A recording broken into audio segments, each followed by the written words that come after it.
सतनाम सतनाम श्री वाहे गुरु वाहे गुरु वाहे गुरु वाहे गुरु। एक ओंकार सतनाम करता पुरख निरभउ निर्वैर अकाल मूरत अजूनी सैभं गुर प्रसाद। वाहे गुरु वाहे गुरु वाहे गुरु। वाहिगुरु जी का खालसा वाहिगुरु जी की फतेह। साहब श्री गुरु नानक देव जी महाराज जब यात्रा करते करते जगत को शुभ उपदेश देते हुए, मानवता को एक सूत्र में पिरोते हुए, दुखी दिलों को अमृतमयी नाम की ठंडक देते हुए, जब कैलाश पर्वत, जिसे हम सुमेर पर्वत के नाम से भी उस वक़्त जाना जाता था, पहुँचे तो वहाँ बहुतायत सिद्ध पुरुषों का वास था। ये नाथपंथी सिद्ध जो अनेक शक्तियों के स्वामी थे, प्राणायाम द्वारा जिन्होंने अपनी उम्रें भी बहुत बढ़ा ली थीं, कोई 1000 बरस की उम्र का था, कोई 2000 बरस की उम्र का। तो ऐसे नाथपंथी योगियों से जब गुरुदेव की मुलाकात हुई तो पहल तो उन्होंने गुरुदेव को भरमाने का यत्न किया, अपनी शक्तियाँ दिखाई और यंत्र तंत्र मंत्र किए, पर जब उनका कोई वश नहीं चला तो उन्होंने जान लिया यह तो कोई दैवी महापुरुष अवतारी पुरुष है। तो सब गुरुदेव के चरणों में झुक गए और कहने लगे, हे नानक, आप एक काम कीजिए, आप हमारे पंथ में शामिल हो जाइए और हम अपने पंथ की जो सरदारी है वो आपको सौंपते हैं। एक लंबा वार्तालाप गुरुदेव का और सिद्ध पुरुषों का हुआ आपस में, जो श्री गुरु ग्रंथ साहिब जी में सिद्ध गोष्ठ के नाम से दर्ज है, जिसमें सिद्धों के सवाल हैं, गुरुदेव के उत्तर हैं।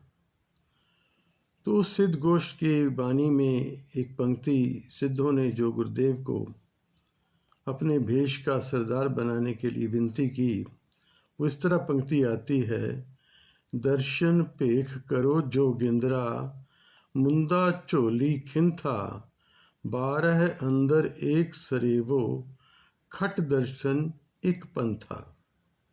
भाव, आप हमारा भेष धारण कर लीजिए, हमारी तरह मुद्रा धारण कर लीजिए।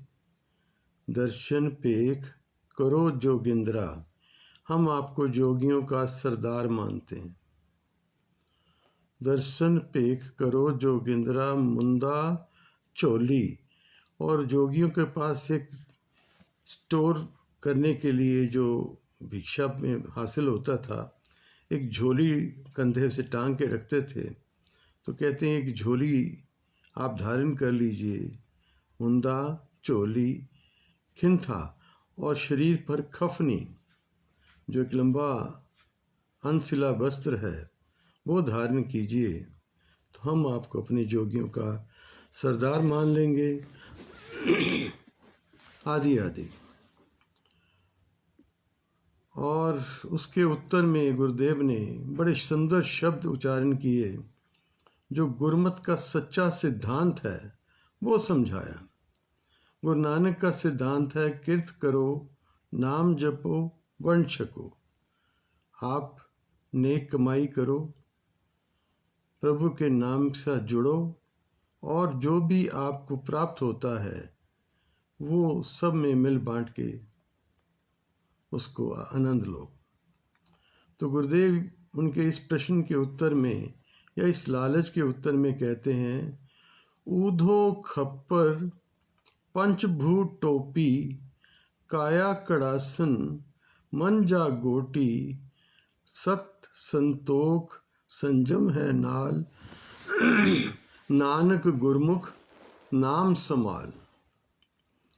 भाव क्या है? ऊधो खप्पर कि ये जो आप भिक्षा पात्र अपने पास रखते हो ना, खप्पर जिसे कहते हैं, ऊधो उसको तो पहले ही हमने उल्टा कर दिया है। भाव कोई इच्छा ही नहीं है हृदय में। ऊधो खप्पर, इच्छा रहित हो गए। प्यारी साध संगत, मेरे मित्रों, मेरे भाई बहन, इच्छाएं ही रुकावट हैं। इच्छाएं ही जन्म मरण का कारण है। जो हमारे संस्कार, जो हमारी वासनाएं हमारे अंदर संस्कार रूप में रह जाती हैं, वही हमारे जन्म मरण का कारण बनती हैं। अधूरी इच्छाएं, और इच्छाएं कभी किसी की पूरी हो नहीं सकती। एक पूर्ण इच्छा 10 और इच्छाओं को जन्म देती है। तो इसलिए इच्छा के महापुरुष विद्वान जन कहते हैं, इच्छा के त्याग में ही सच्चा सुख है। इच्छा की पूर्ति में सुख नहीं है। कभी किसी को इच्छा की पूर्ति में सुख नहीं मिला। चाहे धन की इच्छा हो, चाहे संतान की इच्छा हो, चाहे किसी और चीज़ की इच्छा हो, उसके पीछे कोई ना कोई दुख साथ में स्वाभाविक चला आएगा। तो गुरुदेव कहते हैं ना, हमने इच्छाओं का तो पात्र जो है, अपने मन से तो इच्छाएं सब मिटा दी हैं। कोई इच्छा हमारी है ही नहीं, कोई इच्छा नहीं है। ऊधो खप्पर पंचभूत टोपी, ये बड़ा बारीक है, इसको समझना पड़ेगा आपको। पंचभू, यहाँ इशारा पंचभूतों की तरफ है। 5 एलिमेंट्स, जो हमारा शरीर है ना, 5 तत्वों से बना है। जो भी दृष्टमान सृष्टि है, सारी ही 5 तत्वों के।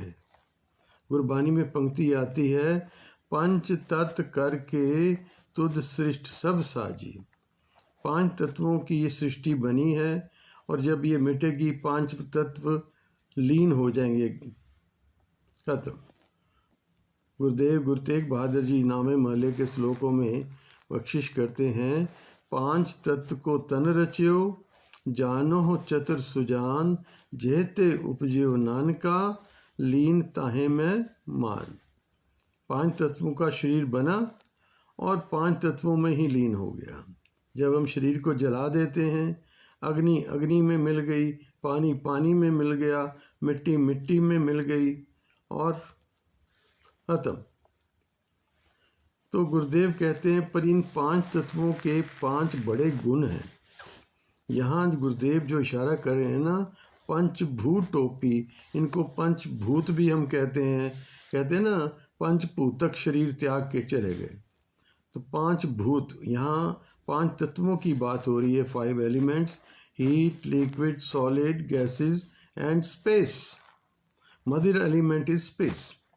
तो गुरुदेव कहते हैं कि 5 तत्वों के शुभ गुणों की हमने सर पे जो दस्तार बांधी है, टोपी पहनी है, वो 5 तत्वों की है, 5 तत्वों के शुभ गुणों की है। भाव को बस्तर नहीं हमने सिर पे धारण कर रखा खाली, इसके पीछे एक राज है। हमारे हृदय घर में ये 5 तत्वों के शुभ 5 गुण धारण हमने किए। जैसे सुखमनी साहब की वाणी में इस तरफ इशारा आता है ना, ब्रह्म ज्ञानी की पंक्ति में आता है, ब्रह्म ज्ञानी के धीरज एक जो वसुधा को खोदे कोई को चंदन ले।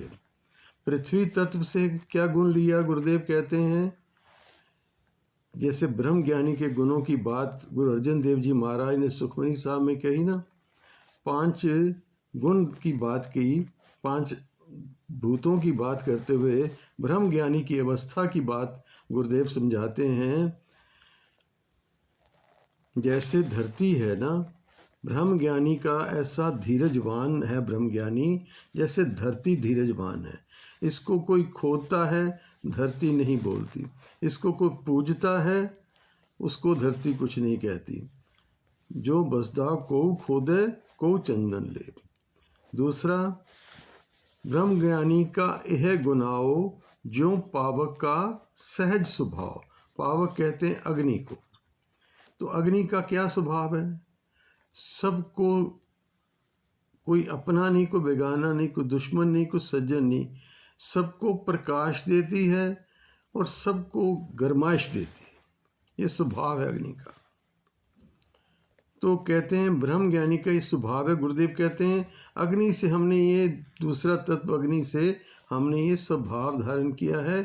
सबके लिए हमारा उपदेश एक जैसा है, एक रस है। कोई बड़ा नहीं, कोई छोटा नहीं, कोई गरीब नहीं, कोई अमीर नहीं। उपदेश चौवर्णा को साझा, कोई छोटी जात का नहीं, कोई बड़ी जात का नहीं। तो पावक का सहज स्वभाव। ब्रह्म ज्ञानी निर्मल ते निर्मला, जैसे मैल न लागे जला। जैसे जल है अति पवित्र रहता, किसी में उसमें कुछ भी मिला दो, समय आएगा अपने आप जल अपनी जगह ले लेगा और वो सारी मैल जो है वो सारे रंगत छुट जाएगी। जल अपना पूरी तरह निर्मल रहेगा, प्योरिटी। तो कहते हैं गुरुदेव कि हमने जल से ये गुण धारण किया है, purity of mind, purity of thoughts. इशारा क्या है कि इंसान, हे जोगी, तू भी अपने अंतःकरण को इतना निर्मल कर ले जैसे जल है। जल में कभी मैल नहीं लगती। जल में मैल डाल भी दो, रंग डाल भी दो, दुनिया भर की गंदगी डाल भी दो, लेकिन बहते बहते बहते जल से सब दूर हो जाएगा और जल अपनी पूर्ण निर्मल अवस्था में आ जाएगा। जैसे मैल न लागे जला। और हवा से जो दूसरा तत्व है हवा। हवा के बारे में गुरुदेव क्या कहते हैं? ब्रह्म ज्ञानी के दृश्य समान, जैसे राज रंग को लागे तुल पवान। राजा हो या रंक हो, गरीब हो या अमीर हो, भिखारी हो या बादशाह हो, छोटी जात का हो कि बड़ी जात का हो, बच्चा हो कि बूढ़ा हो, काला हो कि गोरा हो, कोई पशु हो कोई पंछी हो, सबको एक जैसी हवा लगती है। ठंडी है तो सबके लिए ठंडी है, गर्म है तो सबके लिए गर्म है। उसमें कोई डिस्क्रिमिनेशन नहीं, कोई डिस्क्रिमिनेशन नहीं। तो हवा से पातशाह कहते हैं ये गुण धारण करना है। पांच जो तत्व हैं, पांचों तत्वों के अलग अलग गुण हैं, वो गुणों की टोपी हमने पहन रखी है। भाव हमने जो अंतःकरण को में धारण किए, पांच तत्वों के पांच गुण धारण किए हैं, इसलिए कोई इच्छा बाकी नहीं है।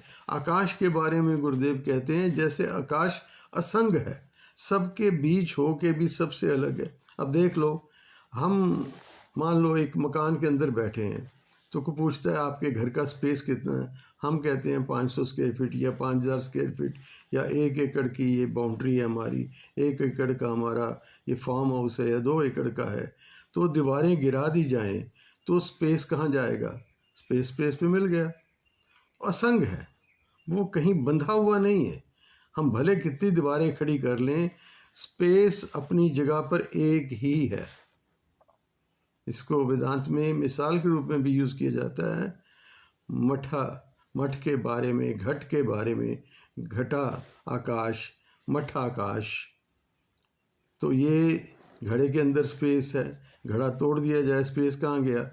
वो स्पेस में मिल गया। असंग है, सबके बीच होते हुए भी सबसे अलग थलग है। तो ऐसे मन को डिटैच अवस्था में रखना है, किसी बंधन में नहीं पड़ना, किसी मोह माया के जाल में नहीं पड़ना, असंग रहना है। संसार में होते हुए भी गुरुदेव ने सिद्धों के प्रश्नों के उत्तर में एक जगह ये भी कहा है कि मुर्गाई न साने, जैसे जलते कमल निरालम। जैसे कमल का फूल जल में हो के भी जल से असंग है, भीगता नहीं है। वो मुर्गा भी पंछी जल में डुबकी लेता है, लेकिन उसके पंख नहीं भीगते, फिर उड़ जाता है। तो ऐसे संसार में रह के संसार के मोह में फंसना नहीं है। संसार से अलग थलग, अपने अंदर में उदासी, मन ही माय उदासा।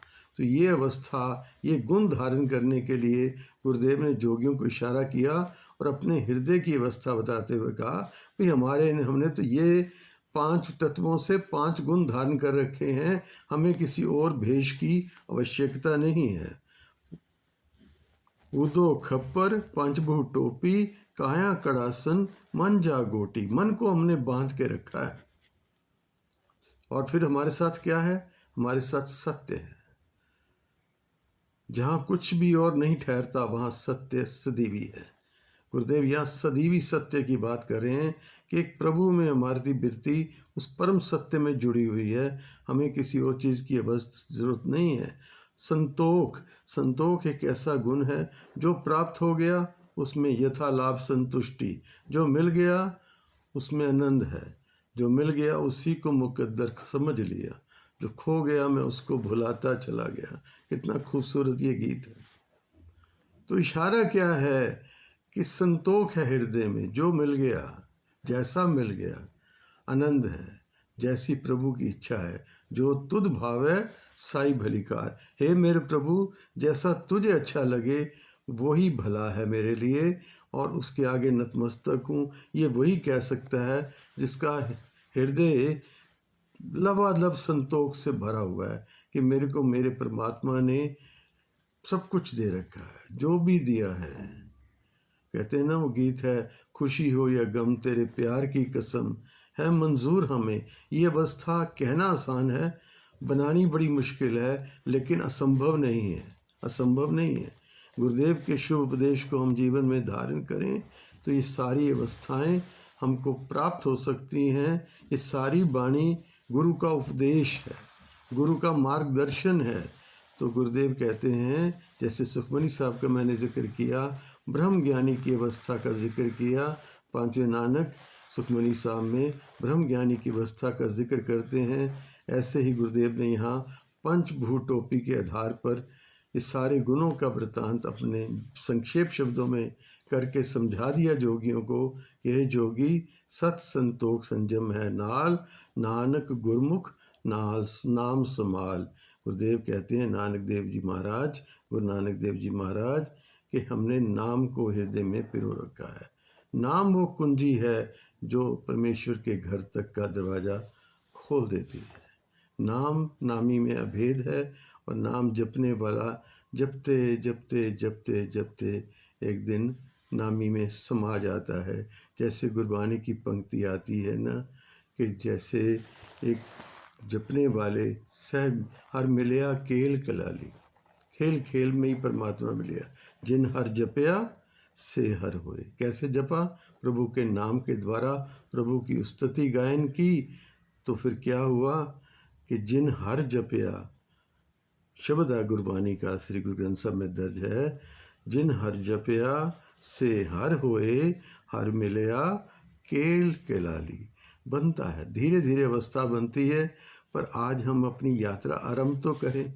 जो चला ही नहीं पहुंचेगा कब, और जो चल पड़ा है ना वो अवश्य एक दिन अपनी मंजिल मकसूद को पहुंच जाएगा। इन शब्दों के साथ आपको हृदय की गहराइयों से आपके लिए प्रार्थना करते हुए कि गुरुदेव का शुभ उपदेश आपके हृदय में प्रकाशित हो, आपके सबके हृदय में शांति प्राप्त हो, सबके घरों में सुख हो, आपसी प्यार मिलवर्तन इत्तेफाक हो, ईर्ष्या और द्वेष से हम दूर रह सकें। ऐसी शुभकामनाएं, ऐसी प्रार्थनाओं के साथ वाहिगुरु जी का खालसा, वाहिगुरु जी की फतेह।